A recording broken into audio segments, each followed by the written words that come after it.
Start recording. झालं.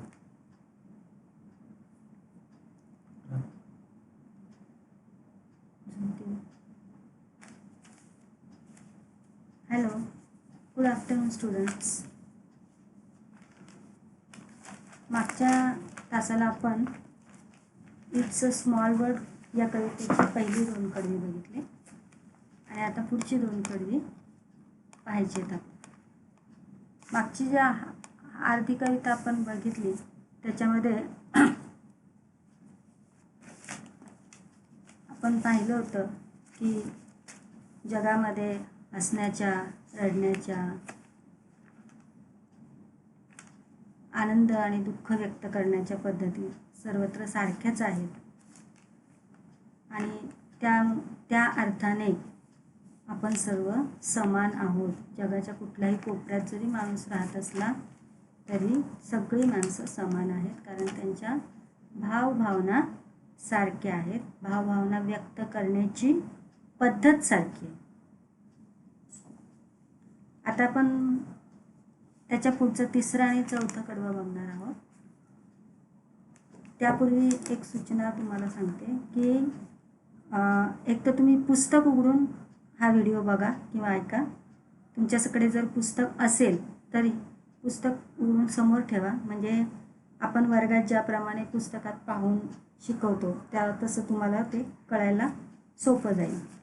जर तुमच्याकडे पुस्तक नसेल तर मोबाईलची स्क्रीन मोठी करा, आडवा मोबाईल धरून स्क्रीन मोठी होते त्याप्रमाणे, म्हणजे तुम्हाला कवितेच्या ओळी तुमच्या मोबाईलवर दिसतील, म्हणजे व्यवस्थित दिसतील. Okay, now we are coming to the next half of the poem. In the next third stanza, poet says, there is just one moon and one golden sun, and a smile means friendship to everyone. Though the mountains divide and the oceans are wide, it's a small world after all. In this stanza, poet says that there is only one moon in the sky and one sun all over the world. It means one sun brightens the whole world. In the same way, there is only one moon which shines beautifully at the night. म्हणजे या कडव्यामध्ये कवीला काय सांगायचं आहे? There is just one moon and one golden sun, म्हणजे संपूर्ण विश्वाला किंवा जगाला प्रकाश देण्यासाठी एकच सूर्य आहे, एकच चंद्र आहे. भारतासाठी, पाकिस्तानसाठी, अमेरिकेसाठी वेगवेगळे चंद्रसूर्य नाहीत. भारताचा चंद्रसूर्य वेगळा, पाकिस्तानचा चंद्रसूर्य वेगळा, अमेरिकेचा चंद्रसूर्य वेगळा, अशा पद्धतीने आहे का निसर्गाने केलेली रचना? नाही. म्हणजे यावरून, कारण काय एकच काय तर जग एकच आहे, पृथ्वी एकच आहे, या पृथ्वीवर राहणारं सगळं विश्व किंवा भूभाग हा एकच आहे. म्हणून या अशा पृथ्वीवरील सगळ्या भूभागांना प्रकाश देण्यासाठी एकच चंद्रसूर्य आहे. यावरून नैसर्गिकरित्याच परत सिद्ध होतं की आपण सगळे एकच आहोत, समान आहोत. In the next lines, poet says that, and a smile means friendship to everyone. It means that meaning of smile is to welcome friendship, and it is same in every part of the world. म्हणजे पुढच्या ओळींमध्ये कवी काय म्हणतो? Smile means friendship to everyone. म्हणजे smile म्हणजे हास्य, आणि हास्य हे मैत्रीचं प्रतीक आहे, आणि सर्व जगभरात स्माईलचा हाच अर्थ होतो. फ्रेंडशिप किंवा मैत्री असाच अर्थ सर्व जगभर स्माईलचा किंवा हास्याचा होतो. In the next lines, poet says that though the mountains divide and the oceans are wide, it's a small world after all. It means there are big mountains in the world which divided the world into different regions. They are like a barrier between two countries. He also mentioned that oceans are wide enough to keep two continents away from each other. म्हणजे काय? तर कवी म्हणतात, though the mountains divide and the oceans are wide, it's a small world after all. म्हणजे पृथ्वीवर जरी मोठे पर्वत आहेत आणि त्यामुळे भूभाग 2 भागात विभागला जातो. कसं, तर पर्वताच्या अलीकडचे देश आणि पर्वताच्या पलीकडचे देश, त्याच्यामुळे भूभाग जो आहे तो जमिनीचा भाग किंवा भूभाग हा 2 भागामध्ये विभागला गेला. म्हणजे 2 देशामधील भूभागांमध्ये तो पर्वत एक दुभाजक असतो. असं जरी तसंच मोठे महासागर आहेत पृथ्वीवर आणि ह्या महासागरांमुळे खंडांची विभागणी झालेली आहे. जसे आशिया खंड, ऑस्ट्रेलिया खंड, युरोप खंड. तर नैसर्गिकरित्या अशा प्रकारे जे पृथ्वीवर असलेले भूभाग आहेत हे दुभागले, म्हणजे त्यांचे विभाग पडलेले आहेत पर्वतांच्या रचनेमुळे आणि समुद्राच्या किंवा महासागरांच्या रचनेमुळे. असं जरी असलं तरी सुद्धा म्हणजे पर्वत आणि महासागर यांमुळे पृथ्वीवरील भूभाग वेगवेगळ्या देशात आणि वेगवेगळ्या खंडांमध्ये विभागला गेला असला तरी सुद्धा सर्व मानवजात समान आहे. कशाच्या आधारावर, तर त्यांच्या फिलिंगच्या आधारावर, त्यांच्या भावभावनांच्या आधारावर आणि त्या भावभावना व्यक्त करण्याच्या पद्धतीवर. आणि पुढे जाऊन आपण बघितलं तर प्रत्येक माणसाची जी रचना आहे त्या रचनेच्या आधारावर पण असं पण आपल्याला म्हणता येईल, म्हणजे जी काही शारीरिक रचना आहे किंवा सगळ्यांना 2 हात आहेत, सगळ्यांना 2 पाय आहेत, या पद्धतीने जर म्हणायचं गेलं तर तसं पण आपण म्हणू शकतो की मानवजात ही समान आहे. And that is why last 2 lines poet repeat once again, it's a small world after all. म्हणजे त्यामुळे पुढच्या शेवटचं जे कडवं आहे त्याच्यामध्ये पुन्हा त्या कवितेमध्ये गेयता येण्यासाठी पुन्हा कवीने इथे म्हटलं की it's a small world after all. काही केलं तरी हे जग काय आहे, समान आहे. इट्स अ स्मॉल वर्ल्ड म्हणजे साम्य आहे, समानता आहे, त्याच्यामध्ये एकसारखेपण आहे, सेम आहे. आता ह्या कवितेचे जे पोएट आहेत त्यांचं नाव काय आहे, तुम्हाला मागच्याच प्रश्न दिला होता मी. Richard M Sherman and Robert B Sherman असे हे दोघे याचे काय आहेत, कवी आहेत, पोएट आहेत. पोएट म्हणजे कवी. तर आता एकंदर या कविता जी आहे ती आपल्याला मागच्या तासाला पण तुम्हाला सांगितलं की ही पुस्तकाच्या सुरुवातीला घेतलेली आहे, पहिलाच सुरुवात याच्याने केलेली आहे. आणि या कवितेमध्ये जो सार आलेला आहे किंवा सारांश आहे तोच सारांश आपल्याला पुढच्या सगळ्या पुस्तकभर आपल्याला शोधायचा आहे. तो सार हे स्टार्ट केलं आहे त्यांनी, अशा प्रकारचा विचार मांडलेला आहे इथं. आणि हा विचार घेऊन आपल्याला आपल्या पुस्तकातील पुढील जे काही लेसन्स आहेत आणि पोएम आहेत त्या शिकायच्या आहेत. म्हणजे त्यावेळेस आपल्याला तो धडा ती कविता शिकताना हा विचार करायचा आहे की अरे हां, असंच आपल्याकडे पण आहे का, आपण पण आपल्याला म्हणजे आपल्या भारतीय लोकांना किंवा आपल्याला त्याच्याशी त्या धड्याशी किंवा त्या लेसनमध्ये आलेल्या स्टोरीशी म्हणा किंवा सारांशाशी म्हणा रिलेट करायचं आहे किंवा आपल्याला जुळवून बघायचं आहे की हां, अरे आपल्याकडे पण असंच आहे. म्हणजे ह्याच्यात पुस्तकात आलेल्या ज्या सगळ्या स्टोरीज आहेत त्या फॉरेन स्टोरी आहेत, परदेशातल्या स्टोरी आहेत. आणि त्या परदेशामध्ये काय घडतं, त्यांच्याकडे कशा प्रकारच्या चालीरीती आहेत किंवा त्यांच्याकडे कशी वागण्याची पद्धत आहे हे आपल्याला या पाठांमधनं पुढे समजणार आहे. आणि त्या पद्धती आपण आपल्याशी जुळवून बघायचं की नाही, अरे आपल्याकडे पण असंच आहे. आणि म्हणून सगळं जग हे काय आहे, म्हणजे जग म्हणजे त्या जगातील राहणारी मानवजात, सगळा मानव इथून तिथून समान आहे. आणि मग त्या दृष्टीने आपल्याला ह्या कवितेतनं बोध काय घ्यायचं आहे की सारे विश्वची माझे घर, म्हणजे सगळ्या जगामध्ये राहणारे लोक, जग हे माझं घर आहे आणि जगामध्ये राहणारे लोक हे माझे काय आहेत, बांधव आहेत. अशा पद्धतीने व्यापक विचार या कवितेतनं आपल्याला दिलेला आहे, आपल्यासमोर मांडलेला आहे. वैश्विक एकात्मता इथे सांगितलेले आहे. तर हा बोध घेऊन आपण ही कविता इथे काय करत आहोत, पूर्ण करत आहोत. आता ही कविता तुम्ही छान वाचायची 2-3 वेळा आधी. त्याच्यानंतर मी व्हिडिओ पाठवलेले आहेत, त्या व्हिडिओबरोबर गायची आहे आणि पाठ करायची. त्यानंतर आपल्याला नेक्स्ट पेजवर, पेज नंबर 2 वरती इंग्लिश वर्कशॉप दिलेला आहे. जे प्रश्न दिलेत ते प्रश्न आपल्याला कशा पद्धतीने तुम्हाला सोडवायचे ते प्रश्न वहीमध्ये लिहून काढायचे त्यांची उत्तरं. मग ते प्रश्न मी तुम्हाला समजावून देते की तुम्हाला प्रत्येक प्रश्नामध्ये काय काय करायचं आहे, कशा पद्धतीने ते सोडवायचे आहेत.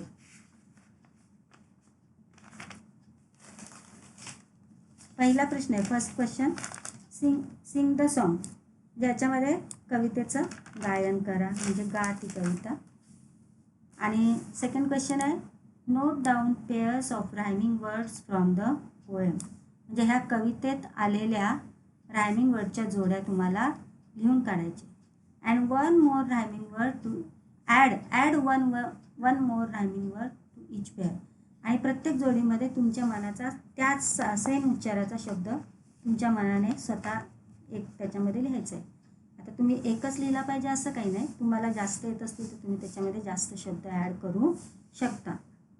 नाव third question, guess and discuss the meaning of the following lines. हा प्रश्न मागच्या तासाच्या स्वाध्यायामध्ये मी तुम्हाला दिला होता, तो लिहिला असेल तुम्ही. It's a word of laughter, म्हणजे याचं काय करायचं आहे, अर्थ लिहायचं आहे. तुम्ही मराठीत लिहिलात तरी चालेल आणि त्याचं थोडंसं स्पष्टीकरण 2-1 वाक्यात लिहिलं तरी काही हरकत नाही. A world of fears, second line आहे, a world of tears, sorry. It's a world of hopes and a world of fears.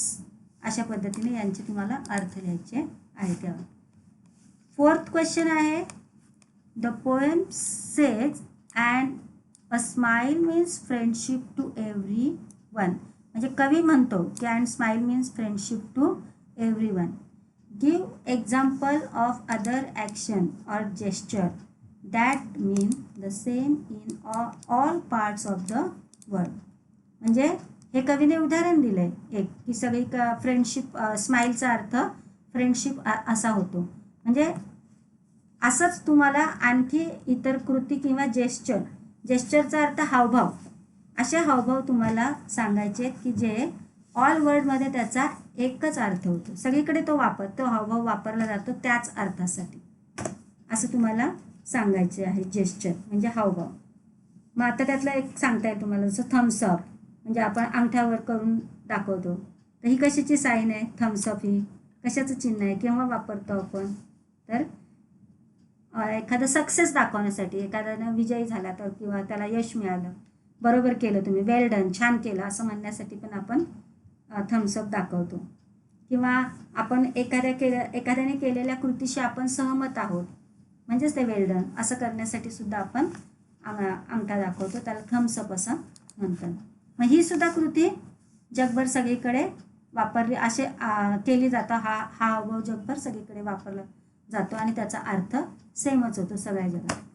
दुसरं तुम्हाला एक आणखी जेस्चर सांगता येईल की व्ही, 2 बोटं आपली पहिली इंडेक्स फिंगर अँड मिडल फिंगरचा व्ही करून आपण दाखवतो, त्याला व्हिक्टरीचं साईन म्हणतात किंवा सक्सेसचं साईन म्हणतात. तर हा व्ही पण ऑल वर्ड सगळीकडे वापरला जातो, हा हावभाव वापरला जातो किंवा ही एक ॲक्शन केली जाते आणि तिचं मिनिंग पण सगळीकडे सेमच असतं. आणखी एखादं उदाहरण द्यायचं झालं तर शेक हँड करतो आपण कधी, येणाऱ्या व्यक्तीला वेलकम करण्यासाठी, हॅलो म्हणण्यासाठी तेव्हा शेक हँड करतो. तर शेक हँड करण्याची पद्धत पण पूर्ण जगभर आहे आणि त्याचा अर्थ तोच असतो, स्वागत, हॅलो म्हणणं, असं अभिवादन करणं किंवा हॅलो म्हणणं. नंतर बो, आपण हे एखाद्याच्या प्रती आदर दाखवण्यासाठी मान खाली वाकवतो, त्याला बो म्हणतात. तर ही पण स्कृती आहे, ही पण सर्वत्र एखाद्याच्या समोर आपण असं डोकं मान वाकवली की त्याचा अर्थ होतो आपण त्याला रिस्पेक्ट देतोय, आदर करतोय त्याचा. तर असे काही साईन तुम्ही आणखी शोधून याच्यामध्ये, साईन नाही, जेस्चर शोधून तुम्ही लिहू शकता. आता ह्या प्रश्नाचा हा अर्धा भाग झाला. या प्रश्नाचा पुढच्या अर्ध्या भागात काय सांगितलंय, give 3 example of gesture or actions that have a specific meaning only in certain regions. One such examples would be the thumbs up sign. आता असे काही एक्झाम्पल द्या की जे त्या प्रदेशापुरते, सर्टन रिजन म्हणजे एखाद्या त्या निश्चित विशिष्ट प्रदेशापुरते ते वापरले जातात आणि तिथे त्याचा अर्थ त्यांच्यापुरता अर्थ असतो, तो ते जेस्चर किंवा तो हावभाव इतर सगळ्या जगभर वापरला जात नाही, त्या विशिष्ट प्रदेशापुरता वापरला जातो. तर अशा काही जेस्चरची म्हणजे हावभावांची तुम्हाला इथे उदाहरणं सांगायची आहेत. जसं बघा, उदाहरण द्यायचं झालं तर touching feet of a person, म्हणजे आपण एखाद्या व्यक्तीच्या पायाला हात लावून स्पर्श करून त्याला नमस्कार करतो. ही पद्धत कुठे आहे? आपल्या भारतामध्येच आहे. किंवा दुसरं आहे rubbing cheeks on other person cheeks, हे पण एक जेस्चर आहे. तिसरं आहे आपण काय करतो, नमस्कार करण्यासाठी हात जोडतो, म्हणजे त्याला म्हणायचं नमस्कार करण्यासाठी दोन्ही तळहात एकत्र जुळवून करतो, ते एक जेस्चर आहे. ते पण फक्त आशिया खंडात किंवा भारत वगैरे या ठिकाणी, भारतासारख्याच ठिकाणी वापरतात. जगभर सगळीकडे नमस्कार वापरत नाही, काही विशिष्ट देशांमध्ये ही खूण वापरली जाते किंवा हा हावभाव वापरला जातो. तर याची उदाहरणं तुम्हाला या 4थ्या प्रश्नामध्ये करायचे. 5वा प्रश्न बघा. आता 5व्या प्रश्नामध्ये काय करायचं आहे तुम्हाला, वाचा. The following sentences were heard in a school on the first day. Use these expressions to prepare simple conversation between 2 or more speakers. You may use the same expressions more than once and add your own lines, form pairs or groups and present the conversation in the classroom. याच्यात काय करायचं आहे तुम्हाला, conversation लिहायचं आहे. म्हणजे जेव्हा तुम्ही सुट्टी संपून शाळेत येता, मे महिन्याची सुट्टी संपल्यानंतर जूनमध्ये शाळेत येता आणि शाळेत आल्यानंतर तुम्ही समजा मित्रमैत्रिणी वर्गात मैदानावर उभे आहात किंवा वर्गात आहात, त्यावेळेस तुम्ही एकमेकांशी काय संभाषण करता. आता तुम्ही मोठी सुट्टी संपून शाळेत आलेले असतात, त्यावेळेस तुम्ही कशी गेली सुट्टी असं आपण विचारतो, किंवा तू काय केलं सुट्टीमध्ये, तू कुठे गेला होता सुट्टीमध्ये, अशा प्रकारचे आपण प्रश्न विचारतो ना, किंवा अशा प्रकारच्या गप्पा मारतो. तर तसं संभाषण लिहायचं आहे.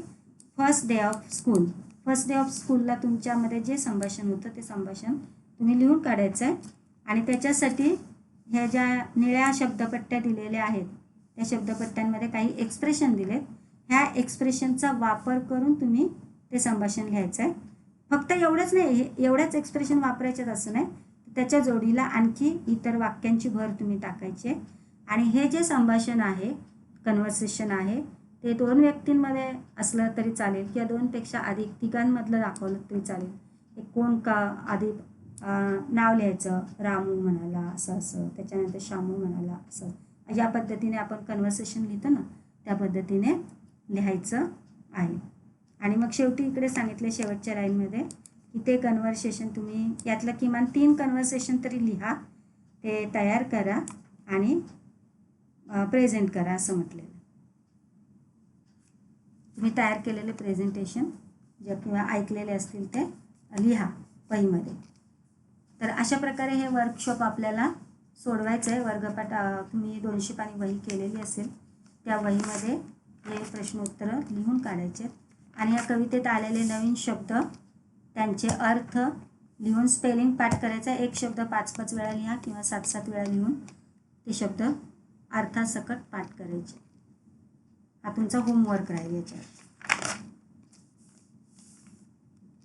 आणि तुम्हाला प्रश्न सोडवत असताना काही अडचण आली तर तुम्ही विचारू शकता मला फोन करून. पण अभ्यास करा, नियमित करा आणि पालकांनी पण आपली मुलं दिलेला प्रत्येक तासाला दिलेला अभ्यास करतायत का नाही याकडे कृपया लक्ष द्या. Okay, bye, good day.